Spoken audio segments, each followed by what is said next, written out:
ഏവർക്കും പുതിയൊരു അധ്യായത്തിലേക്ക് ഹാർദമായ സ്വാഗതം. ഈ അധ്യായത്തിൽ നമ്മൾ വിശകലനം ചെയ്യുന്നത് ആയില്യം നക്ഷത്രത്തിൻ്റെ 2025 ആണ്ട് സെപ്റ്റംബർ ഒക്ടോബർ മാസങ്ങളിലെ ഗുണദോഷ ഫലങ്ങളാണ്. ഞാൻ ആദ്യമായി ഒന്ന് പറഞ്ഞോട്ടെ, ഇത് ആയില്യം നക്ഷത്രത്തിൽ പിറന്നവരുടെ പൊതുവായ ഫലമാണ് നമ്മളിവിടെ വിശകലനം ചെയ്യുന്നത്. നിങ്ങൾക്ക് ഓരോരുത്തർക്കും വ്യക്തിഗത ഫലം ലഭിക്കുന്നതിനായിട്ട് നിങ്ങളുടെ ജാതകം ഒരു ഉത്തമമായ ജ്യോതിഷിയെ കാണിച്ച് രാശി ചിന്തനം നടത്തി മുന്നോട്ട് പോകുന്നതാണ് എന്തുകൊണ്ടെന്നുള്ളത്. ഇനി പൊതുവായ ഫലത്തിലേക്ക് വരാം.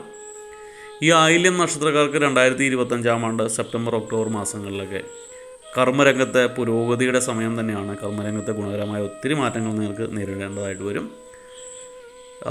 അഭിപ്രായ വ്യത്യാസം പരിഹരിക്കാൻ വേണ്ടി നിങ്ങൾ വിട്ടുവീഴ്ചയ്ക്ക് തയ്യാറാകുന്നൊരു സാഹചര്യമുണ്ട്. അത് ജീവിതത്തിലായിക്കോട്ടെ, ദാമ്പത്യ ജീവിതത്തിലായിക്കോട്ടെ, കർമ്മരംഗത്തായിക്കോട്ടെ, പല കാര്യങ്ങളിലും നിങ്ങൾ വിട്ടുവീഴ്ച മനോഭാവം പ്രകടിപ്പിക്കേണ്ടതായിട്ട് വരുന്നതാണ്. നിങ്ങൾ ആരോപണങ്ങളിൽ നിന്നൊക്കെ ഒരുവിധം കരകയറാനുള്ള സാഹചര്യം കാണുന്നു. എന്നാൽ എടുത്തു പറയേണ്ടത്, പിതാവിന് അപ്രതീക്ഷിതമായിട്ട് ചില രോഗങ്ങൾ ഉണ്ടാകാനുള്ള സാധ്യതയും കാണുന്നുണ്ട്. അത് മനോവിഷമം ഉണ്ടാകും. നിങ്ങൾ അഷ്ടമത്തിലെ ഒരു കുജ ദൃഷ്ടി മൂലം അപകടങ്ങളൊക്കെ ഒരുവിധം തരണം ചെയ്തു പോകുന്നതാണ്. ഈ കണ്ണി കൊള്ളേണ്ടത് പിരികത്തെ കൊണ്ടുപോകും എന്ന് പറഞ്ഞതുപോലെ, ചൊവ്വാഴ്ചയൊക്കെ സുബ്രഹ്മണ്യ ക്ഷേത്രത്തിൽ ദർശിക്കുന്നത് ഗുണകരമാണ്. ഭഗവാന് ചില വഴിപാടൊക്കെ ചെയ്തു കഴിഞ്ഞാൽ ഒരുവിധം ഈ അപകടങ്ങളൊക്കെ ഒന്ന് തരണം ചെയ്ത് പോകുവാനുള്ള കാര്യങ്ങളൊക്കെ ഭഗവാൻ നിങ്ങൾക്ക് ചെയ്തു തരുന്നതാണ്. ഈ വിവാഹ ചിന്തനമൊക്കെ നടത്തുന്നവരെ ജോലിയുള്ള വിവാഹ ജീവിത പങ്കാളിയെ ലഭിക്കാനുള്ള സാധ്യതയുണ്ട്. അതുപോലെ തന്നെ നിങ്ങളുടെ ഈ വിവാഹ ചിന്തനം നടത്തുന്നവരെ നിങ്ങളുടെ ഗ്രഹനിലയൊക്കെ നല്ലൊരു ജ്യോതിഷ പണ്ഡിതനെ കാണിച്ച് നന്നായിട്ടൊന്ന് രാശി ചിന്തനം നടത്തുന്നത് ഗുണകരമായിരിക്കും. കാരണം വളരെ വിവാഹത്തിന് ഗുണകരമായ അന്തരീക്ഷമാണ്. നല്ല സ്വന്തമായിട്ട് വരുമാന മാർഗമുള്ള, പ്രത്യേകിച്ച് ഗവൺമെൻറ് ജോലിയൊക്കെയുള്ള ഒരു വരനെയോ വധുവിനെയോ ഒക്കെ ലഭിക്കാനുള്ള സാധ്യതയുണ്ട്, പങ്കാളിയെ ലഭിക്കാനുള്ള സാധ്യതയുണ്ട്. അപ്പോൾ അതിനുള്ള ചില തടസ്സങ്ങൾ എന്തൊക്കെയാണെന്നൊക്കെ ഗ്രഹനില നോക്കിയാൽ നിങ്ങൾക്ക് മനസ്സിലാക്കാൻ പറ്റുന്നതാണ്, ജ്യോതിഷന്മാർക്ക് മനസ്സിലാക്കാൻ പറ്റുന്നതാണ്.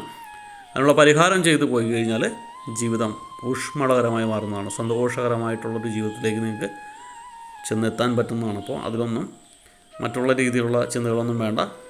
ഭഗവാൻ കാരണത്താൽ നല്ല രീതിയിൽ കാര്യങ്ങൾ മുന്നോട്ട് പോകട്ടെ. അതിന് വേണ്ട കാര്യങ്ങളൊക്കെ ചെയ്തു വെക്കുക.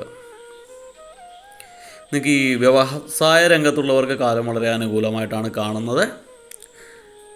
നല്ല രീതിയിൽ നിങ്ങളുടെ ബിസിനസ് പോകുന്നതാണ്. വലിയ വ്യവസായികൾക്കൊക്കെ നല്ല രീതിയിൽ ബിസിനസ് പോകുന്നതാണ്. സന്താനങ്ങളുടെ ശ്രേയസ്സിന് വേണ്ടി നിങ്ങൾ അങ്ങേയറ്റം പ്രയത്നിക്കുന്ന ഒരു അവസ്ഥ ഉണ്ടാകുന്നതാണ് ഈ മാസങ്ങളിൽ.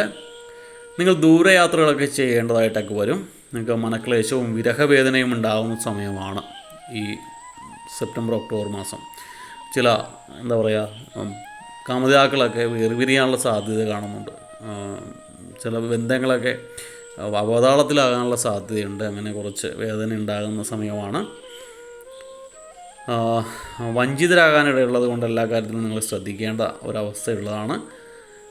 നിങ്ങൾ എല്ലാ കാര്യത്തിലും ഒരു ശ്രദ്ധ ഉണ്ടാവണം. നിങ്ങൾ പ്രത്യേകിച്ച് വെട്ടിത്തുറന്നുള്ള സംസാരങ്ങളൊക്കെ ഒഴിവാക്കുന്നതായിരിക്കും ഈ മാസങ്ങളിൽ നല്ലത്.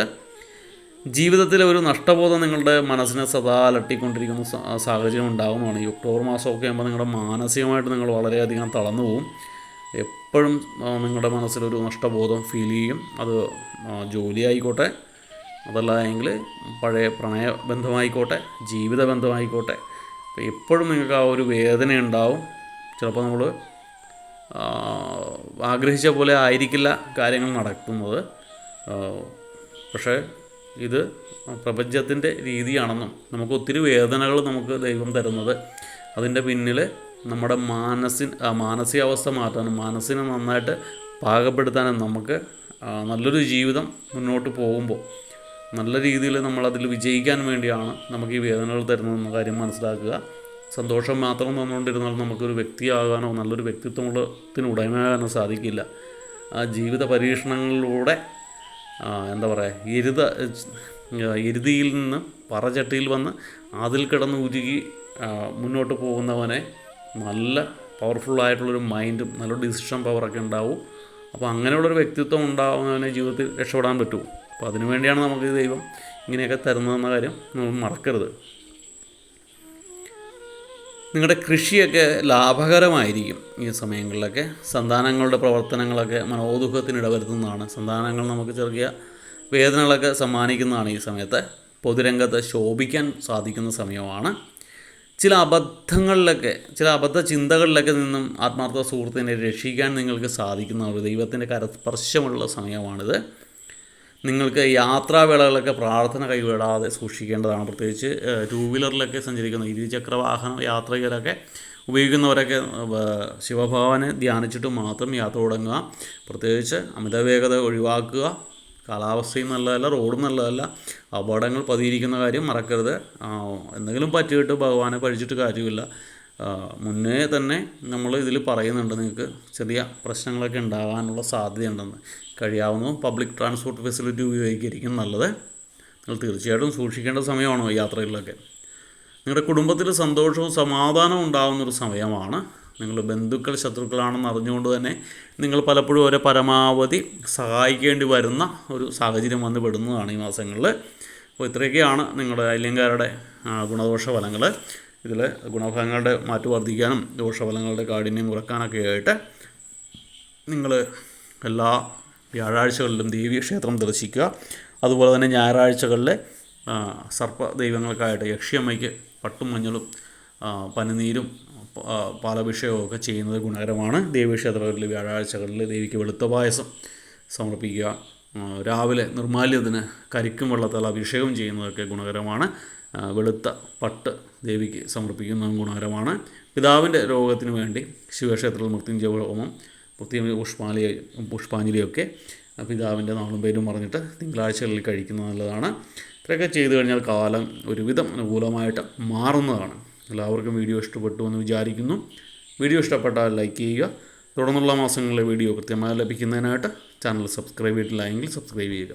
മറ്റു മാസങ്ങളിലെ വീഡിയോ, മറ്റു നാളുകളുടെ വീഡിയോയും ഞാൻ പ്ലേലിസ്റ്റിൽ കൊടുത്തിട്ടുണ്ട്. നിങ്ങൾക്ക് അത് കയറി കാണാവുന്നതാണ്.